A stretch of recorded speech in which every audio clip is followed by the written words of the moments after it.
Hello, I'm Maurice, and in today's episode, we will be talking to Samantha Leigh, the founder and operator of Birch Games. Usually in these videos, it'll be a Q&A style where the guests are talking to the audience directly. During the middle of the interview though, we had an amazing conversation that I wanted to keep in. So while watching, keep in mind that if you hear a mysterious voice, it's just me. I hope you enjoy the episode and have a great day. Hi, my name is Samantha Leigh. I am a tabletop game designer and I'm the owner of Birch Games. I was a fan of tabletop games for a bit, but had mostly just played D&D, a little bit of Pathfinder.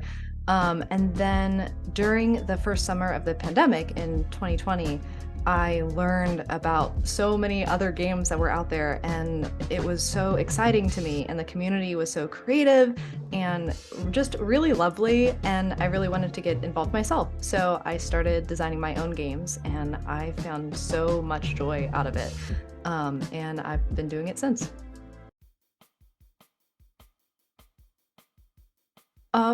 A lot of it is fun. It's really interesting to be part of a group that the work that you're doing is designed around play. It's really impossible to it's impossible to divorce the work from the play because it's all about games. But with that being said, there's a lot of aspects in game design, and being a game designer, there's the coming up with the mechanics and the writing of the text and the playing of the games, but then there's also advertising your games. There's also keeping track of finances if you are a business owner with your games. There's a lot of other elements because really a game designer has to fill a lot of different hats, especially if you're an indie game designer and you're primarily working by yourself. So yes, there's the game design and there's the play, and a lot of it is very exciting, and I find a lot of it very fun. But there's also other elements too. Being on social media, connecting with people, handling the business.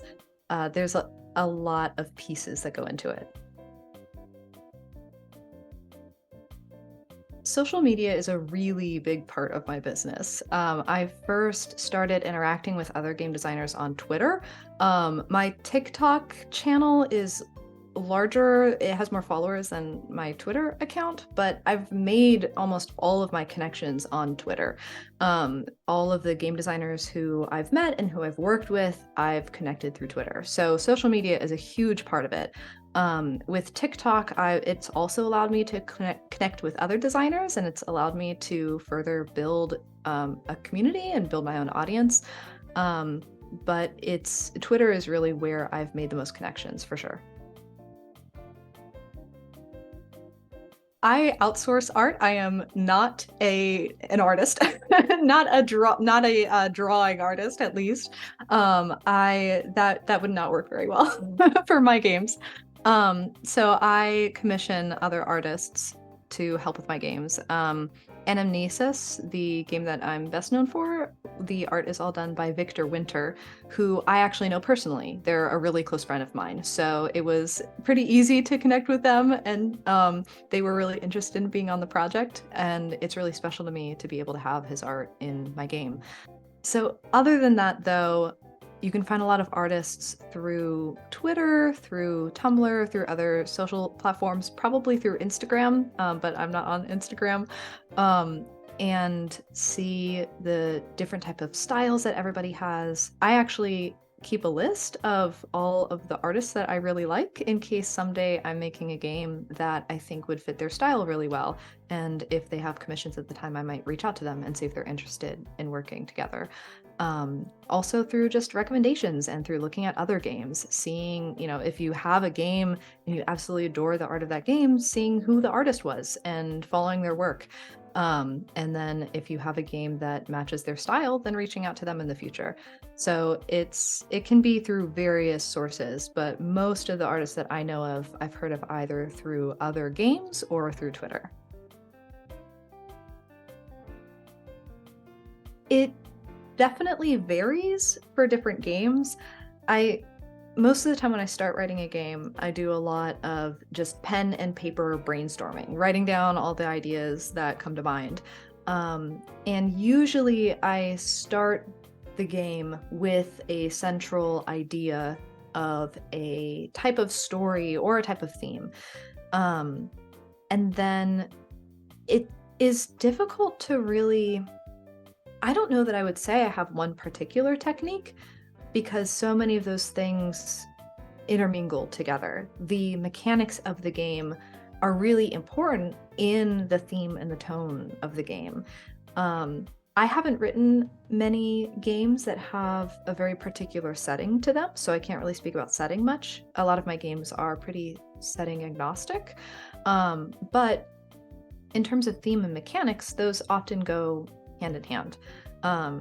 If you're playing a game that is very suspenseful, you might want to use a Jenga tower to create that feeling of suspense.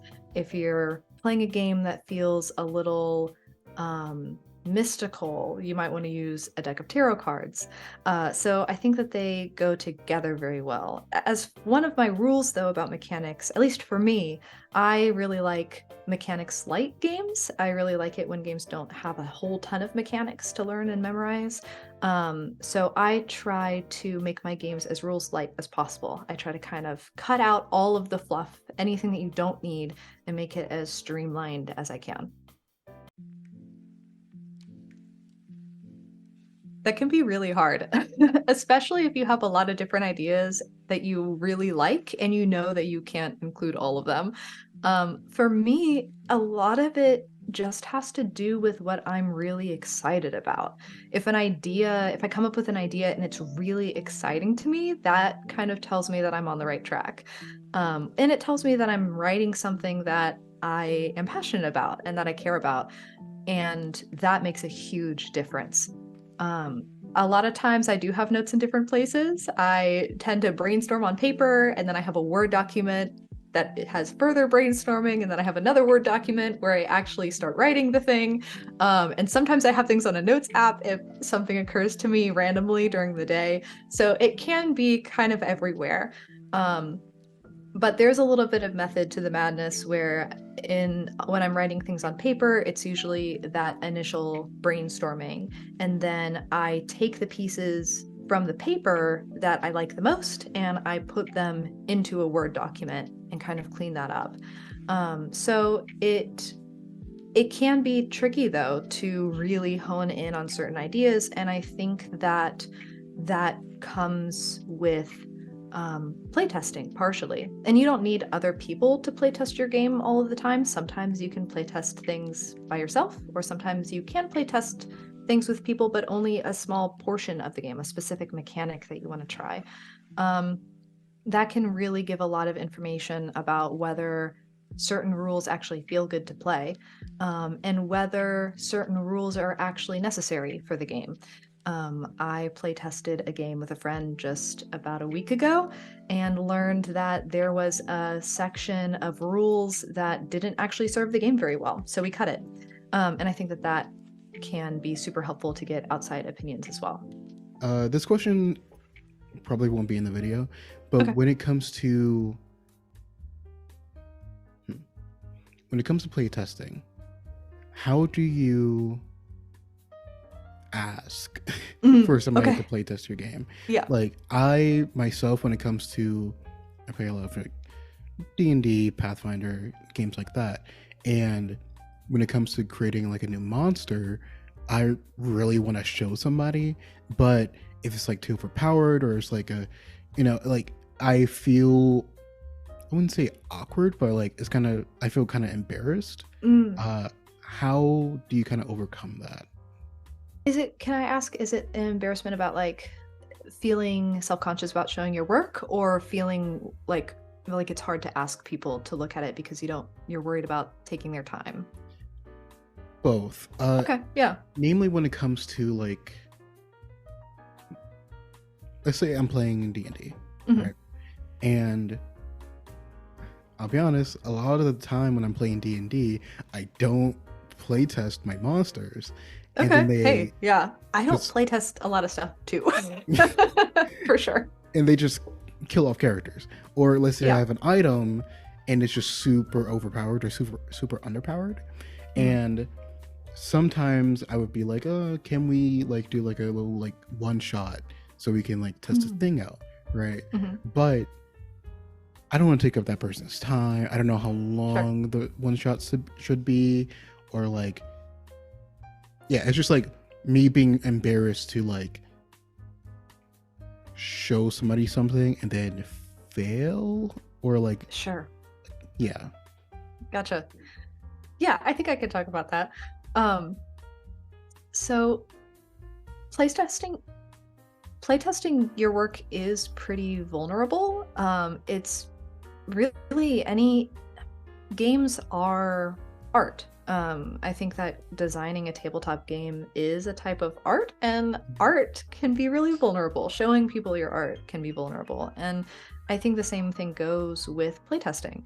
And playtesting, the whole point of it is that you're trying to get criticism, you're trying to get critique. So you're going to somebody and you're asking them, like, hey, is this good? What do you like about this? What do you not like about this? And that can be hard. Feedback can be really tough sometimes.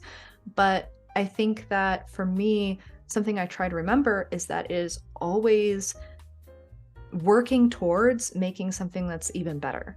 It's always giving any type of feedback that I get, especially from like playtesters who I really trust their feedback. That I know that their feedback is going to make me a better game designer, and I know that it's going to make the game an even better experience to play. So even when hearing some hard critique about a game, it really can inform me about new directions to take. And I've actually found that every time I've playtested a game before, it has further inspired me. It's gotten me really excited about making changes and has given me new ideas about directions that I can go in. And so I think that that's like a good way to approach it, rather than looking at the criticism as being against you specifically. It's really just helping you grow, and it can lead to something even better. As far as like taking up people's time with playtesting, is something that's important to remember is that you're asking them to play a game.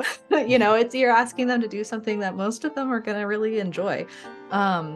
I will say that most of the people who have playtested my stuff have been my friends. So they're usually people who have already heard a little bit about the game and who are really on my side and who are really interested in the stuff that I make. And so I'm very grateful that a couple of my friends have been willing to playtest some stuff with me. But also, like, one way to playtest if you want to get outside opinions too is to go onto Discord servers, to go onto Twitter, to go onto social media sites, or to go into like conversations where there's a lot of game designers, and just say, hey, like, I have this game, and I'm really interested in somebody playtesting it. Who would be interested? And it's possible that nobody will take you up on it, but if somebody does take you up on it, like, that it's something that they're volunteering for, they genuinely want to do. So you don't really have to worry that you're taking up their time, because it's something that they are volunteering for. And so I think it's important to remember that usually people are pretty excited about it, and usually it's something that people are going to enjoy doing. Okay, that's really good advice. I'm glad. I relate to that a lot, especially because I'm a video editor, I do photography. Sure. And it's hard to, even like when it's a finished project and I'm all done editing, it's hard to show somebody something and be like, this is what I made, I'm proud of it, what do you think? And especially when it comes to family, right? When I share a video with my family and they're like, or even cooking, right? Because I love cooking. Yeah. And when I cook for my family and they're like, oh, this is really good. In my mind, I can't hear that. Okay. I can't hear, oh, this is good. I hear, oh, they're saying it's good because they're my family. Gotcha. Yeah. And so on the opposite spectrum, when someone is like, oh, this is bad, Even though Hmm. they don't really say it's bad, they say it's like, oh, it needs improvements. It's kind of, Yeah, yeah. yeah. I hear it as in, oh, it sucks. Oh no. Yeah. So it's hard to like find the middle ground there, Hmm. and it's really nice to hear that you are able to work on that and you are able to find that middle ground when it comes to playtesting and working on your games with your friends. Sure. And like it does take work, you know? It's like critique can be really hard to receive sometimes. And like it still isn't, it's not always fun. Like even if I am playtesting, if there's something that's not working that I really wanted it to work and I'm just hearing that it's not good, it's not always fun to hear, but the more that you kind of practice it and the more that you like put yourself out there with it and like learn to approach it in encouraging ways, it becomes a lot easier for sure. Awesome. And the other thing too is that even if you are playtesting with friends, like your cooking analogy with family being like, oh, they're saying it's good because they're my family, right? Like some friends and family are probably going to have a hard time giving critique because they care about you and they don't want to hurt your feelings. But I've found that even when playtesting a game, obviously it's nice to get that critique, but sometimes my friends that I'm playtesting with, they don't have to even say anything to me, and I can tell what is working and what's not, based on their responses to things, or based on like if they're confused about the rules, if there's a mechanic that doesn't seem to serve the story that we're telling. There's parts that you can get out of a playtest, even if nobody actually comments on whether it's a good game. You can kind of like get some information from it that can be really useful. Honestly, that's something I'm still working on myself. I am not like an extraordinary improviser, and I'm overall pretty good at emotionally opening up during a game, but what I sometimes struggle with is like really taking big punches during a game, really taking big risks during a game, because it's all fiction, and you should be able to feel encouraged and inspired to be really wild characters and to really kind of stretch the limits of what you're able to do in a game. And that is something that I currently am working on, because I want to get to the point where I feel more relaxed doing like taking really big swings in a game.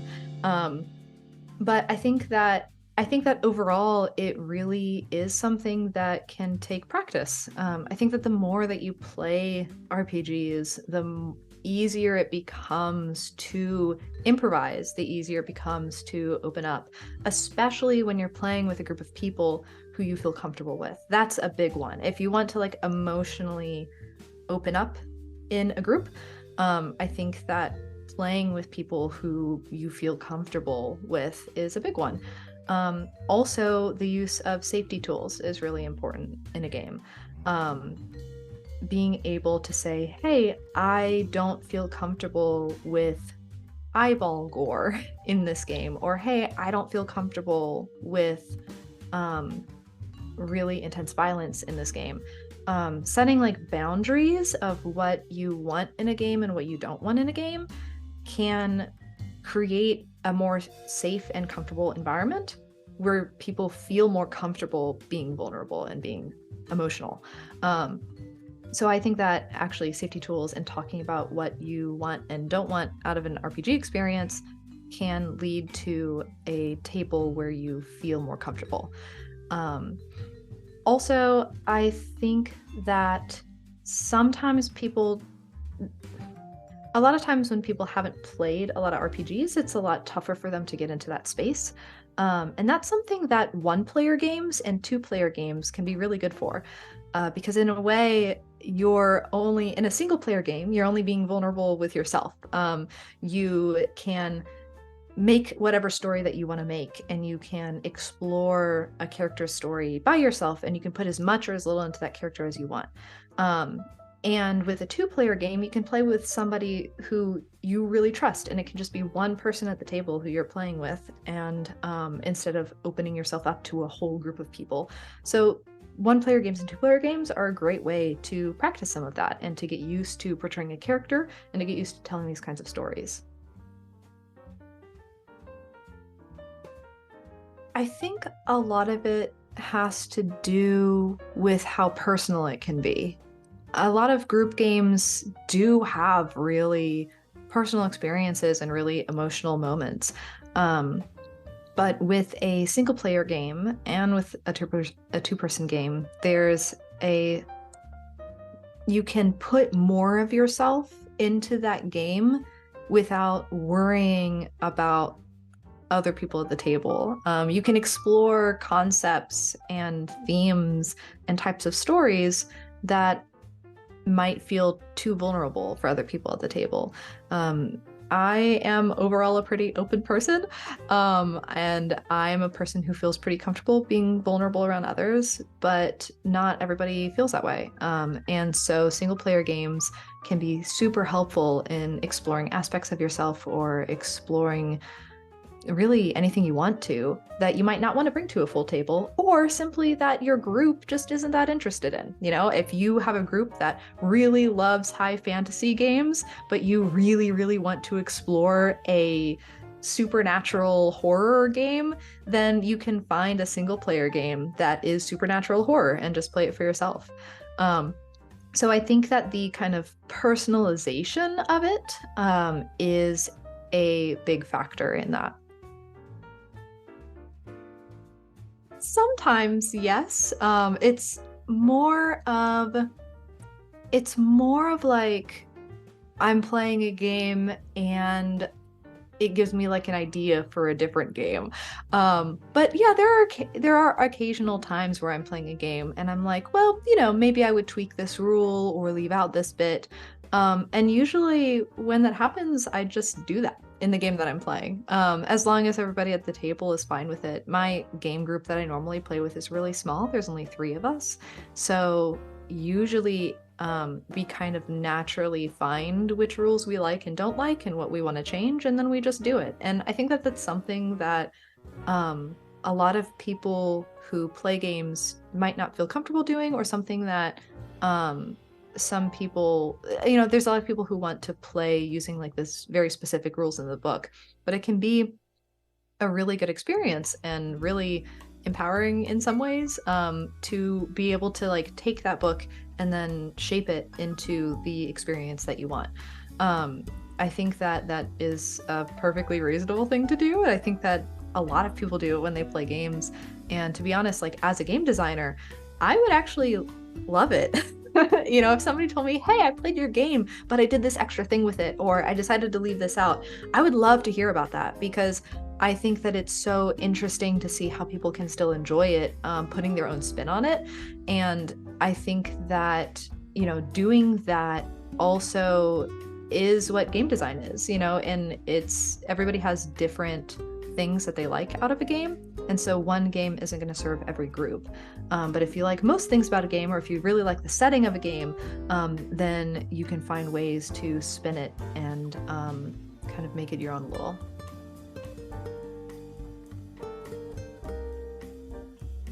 I would say number one, especially if it's like your first time designing a game, and if you're trying to get more game design experience, write something that you really care about. The number one thing should be to write what you're passionate about. If there is a video game that you love, if there's a movie that you love, if there's a book that you love, if there's another game that you love, take inspiration from it. Nothing is created in a vacuum. All of the games that I've written have had a ton of inspirations. And it's good practice to list those inspirations so that people kind of know where your themes are coming from. But like, I have seen a lot of games before that are directly inspired by different pieces of media that people absolutely love. And it doesn't have to be that, your game doesn't have to be inspired by a movie or anything like that, but find something that you are really passionate about making. If you really want to make a solo game, if you really want to make a game about cosmic horror, then take that interest that you have and hone in on that and see what you can make out of that. Also, I would say start small. You might have an idea for a book that is like 100, 200 pages long. That's great. Keep that with you, but I do not recommend it as a first project. It's a lot to write. And, some people dive into that as a first project and some people do well with it, which is great. But I would highly encourage to write something that you think you'll be able to finish, because even if it's not a great game, you're going to learn so much and it's going to be really rewarding to actually have a completed product. All of my games are really short. I don't think I've written a game that's more than 30 pages. And most of mine have been far smaller than that. So I really encourage starting small, just so that you can actually bring something from beginning to end. And also, I would just remember that it is a skill, just like artwork, just like playing an instrument. It takes practice. People talk about this all the time with writing, that in order to become a good writer, you just need to write. You just need to sit down and write, and some of it is going to be terrible, but there's also going to be a lot of gems in it, and the more that you do it, the easier it gets, the more you find your own voice with it, and the better that you get at it. And so it's the same thing with game design. I've written a lot of games that I wouldn't necessarily say are good games, but I still had fun in the process of making them, and I still learned a lot from making them. And it feels really good to be able to put a finished product out there. So that would be, those would be my primary pieces of advice.